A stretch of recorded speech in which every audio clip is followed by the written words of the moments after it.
की जय, माता पार्वती जी की जय, शेरा वाली मैया की जय, 56 कोट देवता की जय। हम आप लोगों के बहुत प्यारा भोले जी और माता पार्वती जी के चर्चा कहानी के माध्यम से सुनाए जाते हैं। ये चर्चा के आप सभी आधा अधूरा न सुनो, काहे खातिर चर्चा को आधा अधूरा ना सुनने के चाहिए। पूरा कथा सुनने से आप लोगों के ज्ञान भी मिली और कथा के रहस्य के बारे में पता चली कि ये कथा से हमके का सीखे के मिला। तो आज हम आप लोगों के एक शिष्या बहन का कथा सुनाए जाते हैं। उनके दो पतोह बाड़ी और दोनों पतोह इतना आशा अरमान लेके बेटा के सब पाले ला, बहू घर में तो सुख शांति मिली। और बहू वो बुढ़िया के कैसे घर में से निकाल देले बाटी और कैसे बुढ़िया के दिन पलटल बा। जब कथा के पूरा सुनब सवे तो आप लोगों के आनंद आ जाए। अगर ये कथा हमारा आप लोगों के अच्छा लगी तो कमेंट में भोले जी और माता पार्वती जी के नाम जरूर से भी लिखो। काहे खातिर लिखले बोलले कहले सुनले से सब दुख के निवारण हो जाला। तो अगर ये मनुष्य का शरीर बार बार ना मिलेला, 84 लाख है जो उनके बाद ही शरीर मिलेला, तो भक्ति भाव और रहे के चाहिए। भक्ति में देखी बहुत ही शक्ति बा। अब बुढ़िया देखी कितना संघर्ष करके परिवार के जियोले बाड़े, लेकिन लास्ट में भगवान उनकर कितना सहयोग भोले जी कैले बनी और कैसे कैले बनी। एक शिष्या बहन के 2 पुत्र रहेला, वो बेचारी के पति साथ पहले छूट गए रहेला। दोनों लड़कन के लेके अपन वही में खुश रहेली, भगवान के भक्ति करेली और भक्ति के साथ साथ अपन गृहस्थी सब संभालेली। और सब जब संभालेली धीरे धीरे समय के बीतत देर ना लगेला। जब समय अच्छा से कट जाता समय बीतत देर ना लगेला। दोनों पुत्र के लेके बड़ा खुशहाल रहेली और बच्चे बहुत अच्छा रहेला। माई के साथ अपन घर गृहस्थी संभालेला, अपन पढ़ाई लिखाई भी करना। जब सियान हो जाना तो बड़ा प्रसन्नता होला उनके कि चला पति के साथ भले छूट गए लेकिन बच्चन के साथ हमार जीवन जो है बहुत बढ़िया से कट जाए, कोनो दुख नहीं के हमार जो है राम लक्ष्मण जो हमारे साथी बना। अब दोनों जनी के विवाह बेचारी अच्छा घराना में कर देली। बहू आवेली तो बड़ा खुशहाल परिवार हो जाला। दोनों बहू जो है कुछ दिन तक बहुत अच्छा से रहेली लोग। अब लड़का लोग जब परिवार बढ़ जाला तो जनते बानी, जब खर्चा बढ़ जाला तो लड़के कमाइए ना तो कैसे गुजर हुई। अब दोनों लड़के कमाए चल जाना। अब दोनों लड़के कमाए चल जाना तो सास बहू रह जाले लोग। अब बूढ़ा जौन है गाय गोरू रखले रहली, अपन वही के सेवा भाव करेली कैली। घर में बहू लोग बाड़ी चला बाहर के काम हम अपन संभाल ले। घर में 2 जन बाड़ी बनोइए, कहीं आराम से चैन से रही हैं। अब बेचारी बाहर जब अजुरा जाली तो अंदर दोनों बहू अपने में तू मैं रोज के रोज करे लगेली। तू कहीं हम ना बर्तन माजब, वो कहीं हम ना खाना बनाई, तो कहीं हम ना झाड़ू मारब। आए दिन झोटा झटू बोल रोज लोग कर रोज देवरान जेठान। अब अगल बगल के मनई देख के टंग आ गई ना, कहले कि का सी बुढ़िया बेचारी कैसे अपन घर दुआर संभल ले रही। आ अकेला बना खा के अंदर बाहर सजी कर लेते रही। आ जर घर में 2 पतोही आए दिन कट कैले रहेली सब, न जाने कहाँ से आ गल बाटी। अब घर के मनई तो बेचारी बूढ़ा कुछ ना कहे, लेकिन अगल बगल के मनई परेशान रहे। तो देखी परेशान नहीं मजा लेला आदमी। ऐसे अपने घर में सुख शांति से रहे के चाहिए, जौन रहे वही में संतोष करे के चाहिए।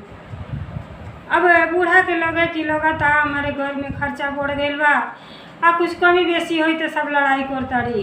तो बेचारी रोज अपन देखल करे का बा का नहीं बा, कहे अच्छा चलो सब ठीक हो जाए, धीरे धीरे सबन की समझदारी आ जाए। तो बड़की पतोही के बैठा के समझली, कहली कि ये बेटी देखा रोज के कट करना ठीक है। जौन है दाँते के पीसल सब खाला, दाँते के पीसल केहू ना खाला। तो उनके पति लोग बाहर कमाए गए बने। जब घर में अच्छा से रहू लोगन, अच्छा से बातचीत करूँ तो लड़कनों के बाहर में मन लगे। और जब घर में झगड़ा झंझट करबू लोगन तो वो सब का दिमाग घरे लोगन लड़का कमाइए धमाइए। अरे ठीक से रहा बेटी लोगन, जौन बा वही में संतुष्ट होके अपन दोनों बहन मिल मिला के रहल, उनकी केहू जाने ना बाहर। कहले कि ये बूढ़ा हमके समझाने की कोशिश न कर, हमके समझाए के बात छोटकी के समझाओ, हम ही अकेले ना मरी। अब कहली अच्छा ठीक बा, कोनो बात ना बा। अब छोटकी के बोला के किनारे बेचारी समझाओ तड़ी कि देखो उ तो से जेठ है तो वही के जौन सपरे कोला हल्ला ना करे के चाही। आइलो लक्ष्मी घर में से भाग जाली। जब घर में तकरार होला तो घर में लक्ष्मी बास ना करेली। आए बेटी कायदे से रह लोगन, दुइये जनी बाड़ी लोगन माइन तक केहू ना बा, तीने जनी के जर बा।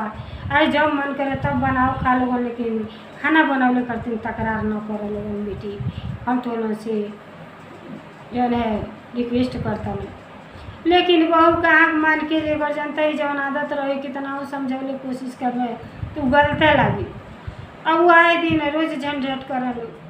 अब बूढ़ा के घर में मन ना लगे, जौने घर में बेटा के लेके कितना खुश रही, दिन बीतत देर ना लगल, आ वह दिन अब बेचारी के पहाड़ हो जाता। जहाँ भजन कीर्तन होके चर्चा होके वहाँ जाके सुनने के बाद घर में आवे, सोचा कि शांतिपूर्वक घर में सही है लोग। तो आए दिन रोज रोज लड़ाई झगड़ा, न टाइम से खाना बने न टाइम से काम होके, घर में वैसे बर्तन चौका सब वही तरह पड़ल रहे, दाजी दाजा। बूढ़ा बहुत परेशान हैरान हो जा। बेचारी अपन का करें, गाय गोरू के करें और खाची जो न कृपा उठाए अपन जंगल में घास काटे चल जा। कहे हे महादेव हमरे लड़कन के जहाँ बोल बा लोग सुख शांति से रहे, लोग दो पैसा कमा, लोग आगे बढ़े। अब बहु लोगन के ज्ञान दी कि कहिए लोगन के ज्ञान हुई सुधरिए लोग कि दुए मुर्गी के खाना में लोग झंझट करताड़ी, उन के ज्ञान दें। और दोनों बहू के ही संस्कार ना रहे कि पूजा पाठ करी। जब दिल में प्रेम ना रही तो न भक्ति भाव लोग की अनो घर में आपस में प्रेम से रही। तब प्रेम के नाम तो भक्ति है, भक्ति करी चाहे न करी, बड़ा सबसे बड़ा भक्ति बा कि घर परिवार में एकजुट होकर प्रेम से रही, अपने बड़ों के आदर सम्मान करी। उसे बढ़ के पूजा कौनो नहीं थे। भोली जी माता जी स्वयं कहनी कि हम तो वही घर के में वास करी ले जे अपने माई बाप के आदर सत्कार करेला, तिरस्कार ना करेला, वही में हम केचे पावेला। अब बेचारी बड़ा निराश हो जा, खाची खुरपा लेना चल जा जंगल में घास काटे। अब घास काटे गईली तो देखी जियों पर बड़ा दया करे बेचारी, केहू उनके दुआरी पर से भूखा दुखा ना जा, अपने न खाते हुए भी जौन है दान पुण्य करे। गईली तो देखा ताड़ी कि एगो नाग के बच्चा मनुष्य के रूप में और रुआताने कि हम भूख प्यास बिना तड़पतानी, लगता हमार जान निकल जाई, हमार के मदद कर दे, हमार सहयोग कर दे। बूढ़ा जब सुनली तो गईली, कहली भाई ले जंगल सुनसान जंगल में की रुआता। तो गईली तो देखत है एक नाग के बच्चा जौन है भूख प्यास से तड़पताने। अब का कहली वही खुरपा से सुंदर के गढ़ा खनली, और गढ़ा खन के का कहली कि कहली कहीं नेवला वाला न आ जा, अब सांप के पकड़ ले। कहीं से देखले बनी तो पाप लगी, कहल सब पाप कैले से बेसी जे देखल ओके पाप लगेला। बेचारी गढ़ा खन के नागे के वही में रख देली, कहीं से अपने जौन है जान के प्रवाह ना करें, सबको जौन है अपने अतीत के सेवा भाव करें। और उनके खूब बढ़िया से ईटा उटा सजा के रख दिली कि ये बाबू तू यही में रही हो, हमारे घरे गाय लगे ले, हम तो के रोज थी दूध गाय के ले आए पिए के। नाग जब ये ना बात सुनला तो अति प्रसन्न भैला। अब बेचारी घरे गईली तो घरे जनता रही कि दोनों बहू आपस में लड़ेली। अब दूध जब गर्म हो गई तो जब सजी कार को भैली तो अपने एगो लोटा में धैली आ खाची में धो के तोपकी लेके चल गईली। अब गईली आ नाग के पिया देली। नाग बहुते खुश भइल, कहना कि ये माई हमार जान तू बचा देलू, हम तो भूखे के मारे बहुते तड़पत रही हन। अब कहली कि ये बाबू चिंता ना करे, जबले बुढ़िया जी हैं तबले तो के भूखे ना मरे दिया। बुढ़िया के दिल में अपार प्रेम रह। अब आगे जाताड़ी घास काटे तो एक गाय बाय बाय कर दिया, वो जौन है बच्चा देवे वाली बा। कह दिया कि हमें बहुत आसानी पीड़ा होता, हम कनिए से कुछ खैली ना। पूरा घास कटले वाली सारा घास गैया के डाल देली। कली गौ माता में सुनीला 33 करोड़ देवता के वास होला, और माँ गौ सेवा करे के चाही। माई के पेट उट सहारा देली और चारा रख देली, खा लेली और वो बच्चा दे देली। आसानी से बच्चा दे देली। गौ माता बड़ा आशीर्वाद देली कि जा जहाँ तू रह तहाँ सुखी रह। तोहार जौन है दिन पलट जाई। अब बेचारी प्रतिदिन का करे, गाय दूहें आ थोड़ा सा दूध ले जा तो नाग देवता के पियावा, घास काटें तो कुछ घरे ले आऊँ, कुछ गैया के खियाऊँ। अब यहाँ जब बड़की गरम करके दूध रखे तो कहे दादा ले भैया तो छोटकी पी जाले, और छोटकी जब गरम करे तो कही आई हो दादा गरम कैलिए ना मोट के शरीर रहे शरीर तो बटले बल दूधवा कम हो गई। ये लोग छोटकी बड़की क्या है, बड़की छोटकी क्या है, आपस में रोज कुल तकरार करें। अब एक दिन कुल ढूका बड़की छोटकी पर लगे, अब छोटकी बेचारी छुएबे ना करे तो कहाँ से पकड़ा, अब बड़की ना छुए तो बड़कियों ना पकड़ा। आपस में कुल लड़त लड़त एक दिन अपने में संगठन कर लेली, कहली कि ये न रौरे दूधवा छुएली न हम दोनों जनी दूधवा रोक देनी, और रखले के बाद आ दूधवा ना जानी कैसे कम हो जाला। बूढ़ा तो घास काटे चल जाली, कहीं बूढ़े ना न केहू के ले जाके दे देली, चलो बूढ़ा पर नज़र रखल जा। अब बूढ़ा बेचारी प्रतिदिन के काम रहे, अपन सेवा भाव करें, सोचे कि क्या जानी के करे आशीर्वाद से लेके आगे बढ़े न, तो वो तो अपने दिल में छल कपट लेके ना करें, ऐसे करें कि दान पुण्य कल जाला, दूसरे के मदद सेवा करेला तो करे बच्चन के भगवान मदद करेले। लैके गईला अच्छा खासा रुपया पैसा कमाए लोग ना, आ बेचारी अपन हाल चाल मिल जा कहें चल लैके तो ठीक ठाक बने, इहो सबन के जइया ज्ञान हो सुधर जाइए। अब जैसे दूध निकलली और दोनों पतो ही अपन दोनों अपने अपने घर में से भूखा लगल रहली। अब बेचारी सोचली कि कुल सुतले में मस्त बाड़ी, सुत गल बाड़ी, लोटा में दूध निकलली खाची में रखली, लेके बूढ़ा चल गई। अब कुल आपस में देखो ना ये बुढ़िया पता नहीं के ले जाके लोटा दूध पिया होती है। घर में हमन के कहे नहीं ना जाने का हो जाता है, बुढ़िया पर रोज परकल बाड़ी लोटा दूध ले जाली। अब आवे तो साझी के आवेली तब इनके बतावत जाला, इनके घर में से निकाल दिया ना, वह दूध बची आ बेच दिया जाए तो हमन के घर के नून तेल सरक जाई। अब बताई, अब बूढ़ा गईली ना के दूध पिया देली, जब वहाँ से साँझ के पलटली घरे। अब दोनों जौन है डंडा लेके दुआरी पर ठाड़ बाड़ी। अब वो का जाना था महादेव के दया से कहतरी कि हे महादेव उतर कि देखी अनजाने में हमसे ऐसा कोनो गलती ना होके कि हमारे बच्चन पर संकट आवे। वो आए दिन प्रार्थना भगवान जी से करो तरी की सलामती करती। आया एले पर बहु जो ना डंडा लेके ठाड़ा बाड़ी दोनों। कहली कि है बूढ़ा तू सच सच बताई, रोज परकल बाड़ू दूध लोटा के ले जालू के पियावेलू, तू ठीक नहीं खुलावत लैके तो बाहर बना ना जाने के दूध ले पिया देलू।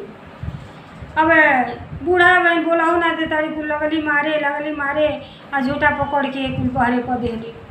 कहली कि अब तू हमारे घर में से निकल जा, घर में लाते न डरिए तू।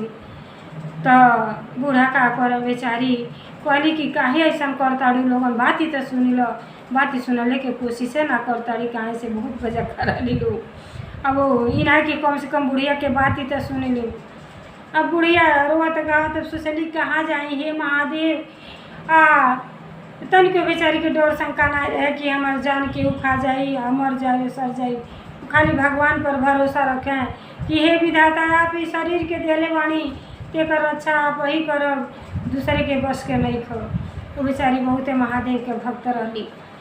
तो अब गईली कहली कहाँ जाई, अपन जाके वही सुनसान जंगल में पीपरे के पेड़े तरे बैठ के चुपचाप मन मार के बैठल बाड़ी।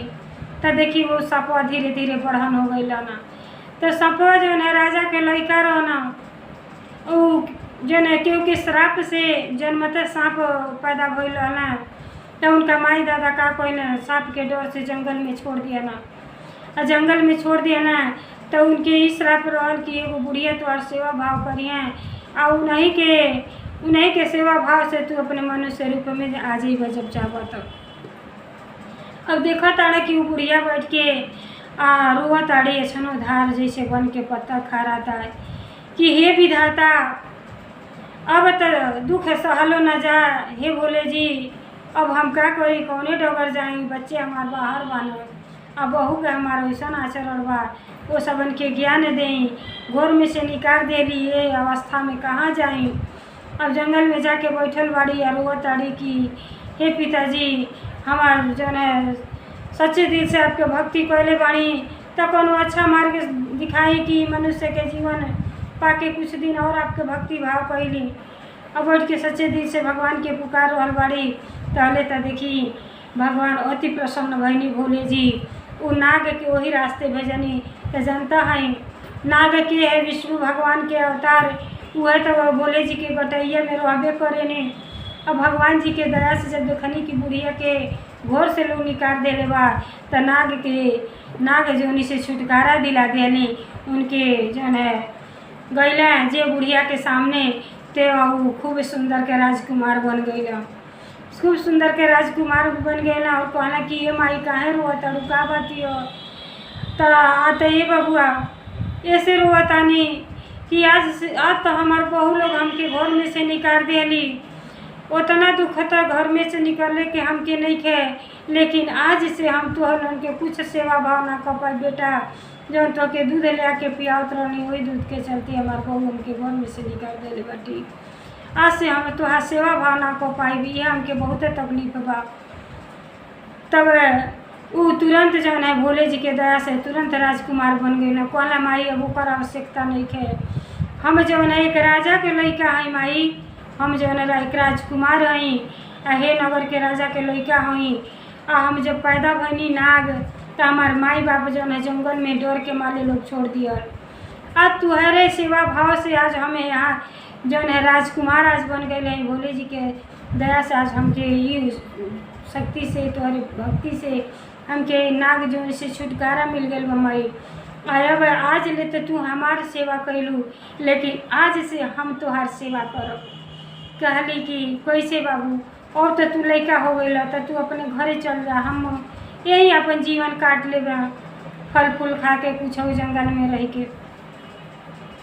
कहला कि माई तू हमरे पर भरोसा रख, आज से ही तुहार असली बेटा ही है। हमें जौन माई बाप हमके जन्म देना वो तो हमके डर के माले जंगल में छोड़ देना, लेकिन तू अपने जान के न प्रवाह करते हुए हमके पलले बड़ू माई।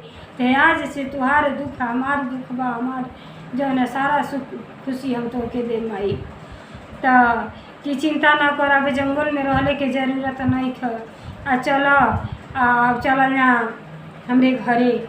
अब उनके भोले जी के दया से ज्ञान दे देनी कि हे राजा के लड़का हमें सब चीज़ उनके ज्ञान हो गई। और बुढ़िया के लेके अपने घरे गए ना। जब घरे गए ना तो देखी राजा रानी चिंता के मारे एक तो तीसरे पन में राजा के वो औलाद भइल न बड़ा भक्ति भाव कैले के बाद, लेकिन उन्हों के श्राप से नाग पैदा भइल और नाग के डर से जंगल में लोग छोड़ देले रहल। और वही चिंता के मारे खटिया लोग सट गए। राजा अपन राजपाट छोड़ के सिंहासन छोड़ के जो है बिस्तरा पर बीमार पड़ल रहन। उनका मंत्रीगण उनका राजभार संभारत रहन। अब सब के राज्यभार संभारत रहल। अब बुढ़िया जौन है राजकुमार के लेके उनके दरबार में गईली और मंत्री से कहली कि राजा ये जौन है राजा कहाँ बाना, राजा से हम मिलल चाहतनी। मंत्री कहना कि राजा साहब केहू से ना मिलेली न रानी राजा दोनों जनी अस्वस्थ बानी तो का भइल बा हमके वहीं ले चल। अब बूढ़ा जौन है लड़का के लेके जब अंदर हलली तो देखत है सिंहासन खाली पड़ल बा। बूढ़ा के धक दे हो गई आई हो दादा लगत राजा रानी ना वालो। अब कैसे ही बात को हाई कि राजा के लड़का हम के बात के मानी। बुढ़िया फिर महादेव के शरण में गईली कहली हे महादेव जी अगर सच्चे दिल से भक्ति कैले बानी तो लड़का के माई बाप से मिला दी। जैसे हमारे तना मदद कैली कुछ और मदद कर दी है भोले जी। अब लेके गईली तो देखो तारी कि राजा साहब बिस्तर पर पड़ल बाना और रानी भी बिस्तर पर अस्वस्थ पड़ल बाटी। उनका मन जन सेवा भाव कर रहा बाना। बुढ़िया पहुँचली और लड़का पहुँचले तो कहली कि ये राजा साहब देखिए आपका लड़का आयल बाना। तो लड़का आयल बाना देखी आपके जो नाग पैदा भइल ना डर के मारे जंगल में छोड़ देले रहनी। और वो नाग जो है वो अपने श्राप से मुक्त हो गए बाना। देखी राजकुमारी और लड़का है और से मिलावे के लिए आयल बानी। अब लड़का से कहली कि देखा बाबू ये तुम्हार पिताजी तुम्हार माताजी है। जैसे लड़का उनके सर पे हाथ सलाने कि पिताजी पैर पकड़ के प्रणाम कैला, माई के जौन है सीने से लग गई, मानो सारा दुख है दूर हो गई। भगवान के शक्ति में इतना भक्ति में शक्ति है कि जैसे माई के गले लगला माई के सारा दुखवे दूर हो गई। यही से कहल जाला कि माई के दर्जा केहू ना ले पाई। माई के सीना से लगते बेटा के पौधे उनका सारा दुख दूर हो गई। माई करतीन पुत्र से बढ़ के कुछऊ ना होला, कुछऊ धन दौलत कौनो मायने ना रखेला। राजा रानी के इतना धन रहल लेकिन एक पुत्र खातिर देखी अपन बिस्तरा में सट गए लोग, अस्वस्थ बीमार पड़ल रहे लोग कि काश हमारे पुत्र हमरे सामने आ जाते। जब पुत्र के राजा देखना उठ के तुरंत खड़ा हो गई ना, और रानी जौन है बहुत खुश भैली, सीने से अपने लगा लेली कि बबुआ हमार कहाँ रहा, तोहरे खातिर ही अखिया तरस गई, अंधा हो गई सबे कि राजपाट सब बेकार बा का होई।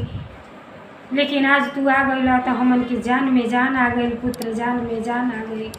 माई जौन है पूजा के आरती सजौली और अपने पुत्र के आरती उतरली।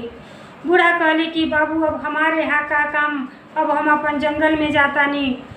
तब देखी राजकुमार जौन है बूढ़ा के पैर पकड़ लिया, कहना कि जैसे कृष्ण भगवान देव की पैदा कैले रही, जसोदा पलले रही, तो कितना दुख जसोदा के भइल जब मथुरा में कृष्ण भगवान गइल बाण, मानो उनका प्राण निकल जा। और उतने दर्द वो बूढ़ा के होता। तब वो कहला कि ना माई, आज से जन्म देवे वाली माई ही है लेकिन पाले वाली माई तू हो, और दोनों जनी हमरे पास रहू। आज से तुम्हारी बेटा तो के कौनो दुख तकलीफ ना होके दी है। राजा जब ये शब्द सुनना खुशी के ठिकाना ना रहल, राजा अपने लड़का के राजपाट जो है राज तिलक कर देना, सिंहासन पर बैठा देना, और बूढ़ा के उतना ही दर्जा देना जितना माई के दर्जा होके के चाहिए। बूढ़ा वही महल में रहे लगली, अब भगवान के भक्ति भाव करे लगली। और जब वो भक्ति भाव करे तो राजा और रानी दोनों जनी साथ में मिल के भक्ति भाव करे। अब जब खाली भइलो तो खूब सुंदर सुंदर बूढ़ा चर्चा भजन कीर्तन सुनावे। चर्चा से बहुत कुछ ज्ञान सीखे के मिलेला। तो राजा रानी के आनंद आ जा कि आप काश हमन के सथई रह कहीं ना जाए। अपार प्रेम करे राजा रानी। तो लगे अब रानी जब खाली भैली तो कहली कि आप कहाँ घर है, आपका के बा बताई आप अपन कहानी। तब बेचारी अपन कहानी बतौली कि देखी जवानी में तो विधवा हो गई नी, 2 बेटन के लेके पलली पोसली, बच्चे हमार बहुत अच्छा हमें, शादी विवाह को देनी बहू घर में आ गई। तब भक्ति भाव करेली, मनुष्य के जीवन पाके गरीबों पर जीवों पर दया करे के चाही। तो यह जीवन भर करत चले आनी। आ बहू जब आ गई तो देखी आए दिन खटपट झगड़ा टंटा करत रही। तो जंगल में घास काटे गईनी कि मनुष्य के रूप में नाग जौन है भूख की प्यास के बिना तड़फड़ात रहना। तब इनके हम प्रण कैली कि जब तक जौन है ये शरीर में जान रही तब तक भूखे बहुत होके ना मरे दे। हम गाँव पल रही, गाय के दूध ले के रोज पियली, और वही दूधे करतीन बहू हमारे घर में से हमके मार गरिया के निकाल देली। बेटा लोग तो बाहर बाण जानते नहीं क्यों। वही जंगल में हम फिर से अली तो बाबू के पौली भगवान जी के दया भाव से ये जौन है नाग उनसे मुक्ति मिल गई। तो कहनी आप लोगों से मिला दी, इहो एगो उपकार हो जा। माई अति प्रसन्न भैली कि बहन आप के जौन है आसान जीवन में ना भूलब, आप हमरे पर बहुत उपकार कैनी कि हमरे बेटा से मिला देनी। आई भक्ति में तो बहुते शक्ति बा। अब धीरे धीरे धीरे धीरे ये बात पूरे जवार में फैल गई। अब उनका लड़का लोग जब कमा के आई ना बूढ़ा के घर में तो देखा था ना कि माई बटले ना बड़ी, माई से अपार प्रेम करत रहना, माई के जान रहना लोग। जैसे अला अंदर तो कहने का हो माई कहाँ बाटी, अतः माई तुआर जौन है बहुत खराब बाड़ी, सारा गाय के दूध दूध के ले जाके दूसरे के पिया देते, घर में से निकाल देनी। अब बड़ा दुख भइल, कहने बहुत भारी तो गलत काम कैलू। माई हमारा ऐसा गलत काम तो कहिए ना सकेली कि तुहन उनके न खिया के दूसरे के खिया दें।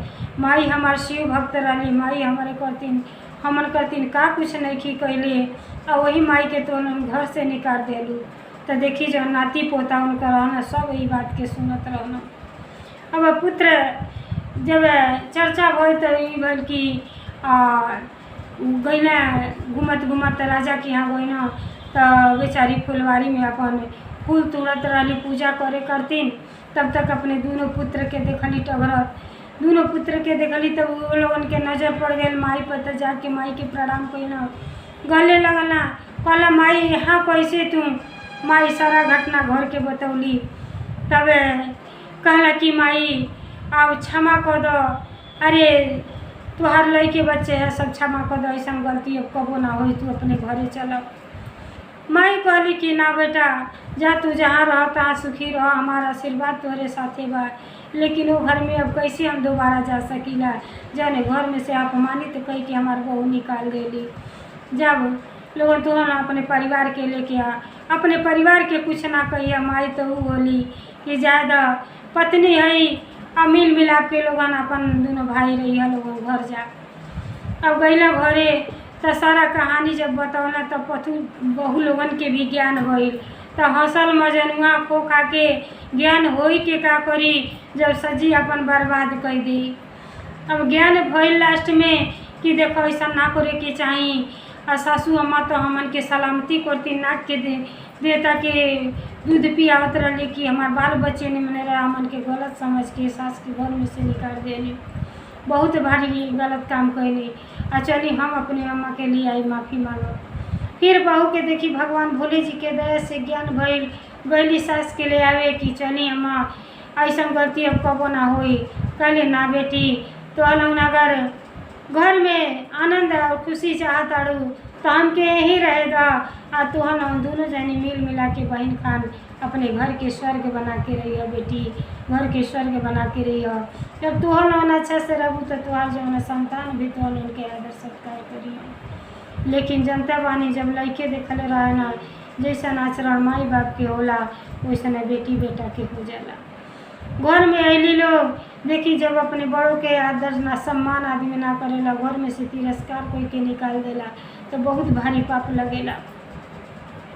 अब ये लोग के जौन जब बच्चे सियान भइला और सब जानत रहना कि दादी के साथे ही का कोई बड़ी लोग, और वह चीज़ ये लोग के साथे जब बुढ़ापा आए तो लेके घर में से निकाल देना और कौन सुख शांति से सुख विलास ना भोगल लोग। तो ज्ञान बाद में पाई के का करी, अगर समय रहते आदमी सुधर जाता तो अपन जीवन के धन्य बना लेता। तो देखिए कथा से बहुत कुछ आप लोगों के सीखे के मिलल हुई कि बूढ़ा के भक्ति में कितना शक्ति बा, कि अपने परिवार के भी कैसे एकजुट करके रखली और ज्ञान देली, और वो राजा के परिवार में खुशियाँ ही खुशियाँ ला देली। और वो बेटा जो है अपन बेटा पैदा ना कैले रही, लेकिन अपने वर्ष के बेटा जो है उनकर सेवा सत्कार कैले। अंतिम समय में बेचारी जी के मृत्यु भइल तो तीनों बेटा मिलके उनकर अंतिम संस्कार कैले, और कैले के बाद बेचारी शिव धाम में पहुँच गई। हर हर महादेव, हर हर महादेव। जैसे गुरु बहिना के जो है भगवान जी मदद कैली, वैसे सब गुरु बहिना पर दया भाव बनौले रही। हर हर महादेव, हर हर महादेव। भोलेनाथ की जय, सच्चे दरबार की जय।